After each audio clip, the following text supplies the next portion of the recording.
If you're not willing to go in there and face yourself, you're not gonna find anything. You're gonna live right here on surface, man, right here on surface. So if there is an ending to this world and there is somewhere to go and there's a judgment, you're gonna get there and you might see a chart. And that chart may tell you who the fuck you should have been. And now you get the rest of your life to think about that. Man, I could have lived a much better life if I just would have just suffered a little bit more. If I just would have went in that and realized I had so much more.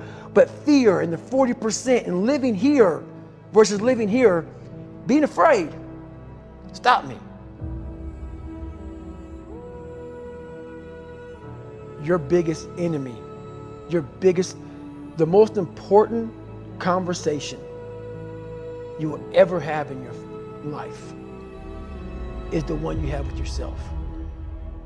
You wake up with it, you walk around with it, you go to bed with it, eventually you're gonna act on it, whether you're good or bad. You have to, that's why the whole thing about this book I have, it's about you. It is about you. It's strictly about you finding who you are. So many people die, live 100 years, never fucking know who they are. Never know who they are. You have to look in that mirror and know there's so much more in here, man. Because I can literally right now be a 300-pound guy spraying for cockroaches still to this day if I did not look in that mirror and say, there has to be more to this. This can't be it. And then willing to go into it, dive deep into it, and give all I have to find it. So that's what all that's about. Let's say there's 10 people in this room, and we're all mediocre. But I'm the best of the mediocre people. I now think I'm great. I'm great.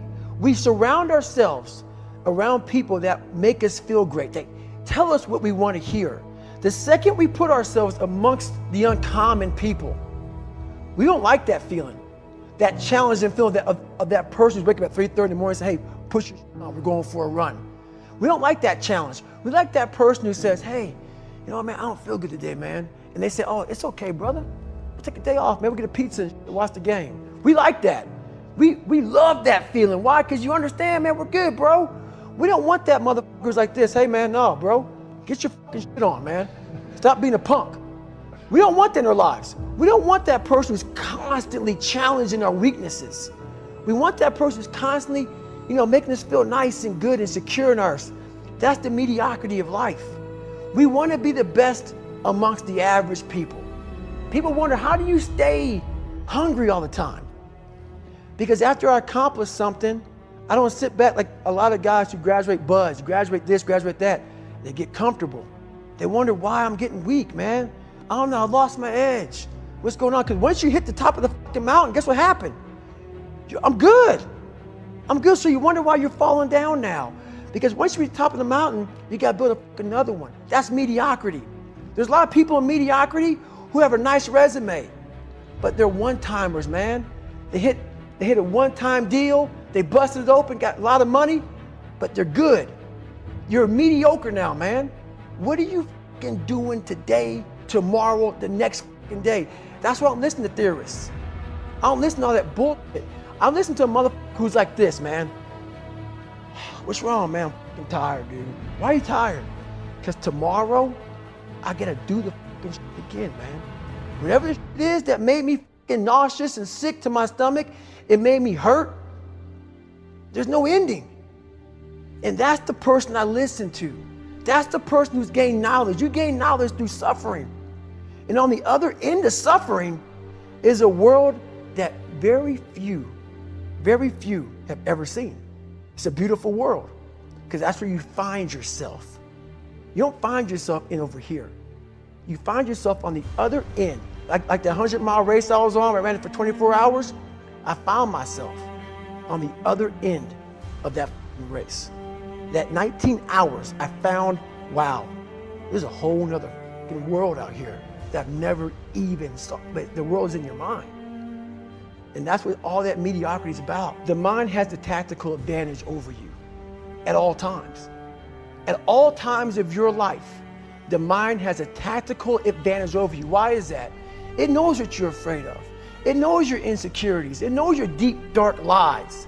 And it starts to push you away from that. It pushes you in a direction that is comfortable.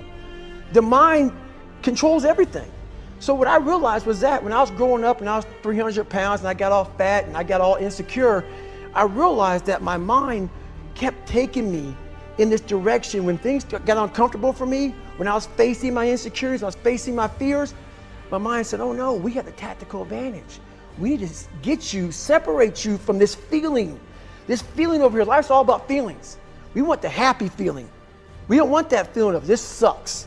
If in that moment, you can answer those up questions and you are now in charge of your brain versus your brain ruling you, that's where all that stuff comes from. So the 40% rule is all of that. You get to 40%, your brain says, we're done. Let's roll, man. This is starting to get painful. This is uncomfortable. So you sit down. You have to figure out ways, and everybody's different. That's how the book kind of talks about, like we all have these things about, 5 steps to this and 4 steps to this. It's a lot more than that. That's all bullshit. It's a practice that you have to, it's a habit. So if you know that at 40%, I'm feeling pain. At 40%, I'm feeling pain. That's where the 40% rule kicks in. Now it starts. Okay, I'm feeling pain. My mind's saying all this to me. It's saying, get out of here, run, flee. The fight or flight kicks in.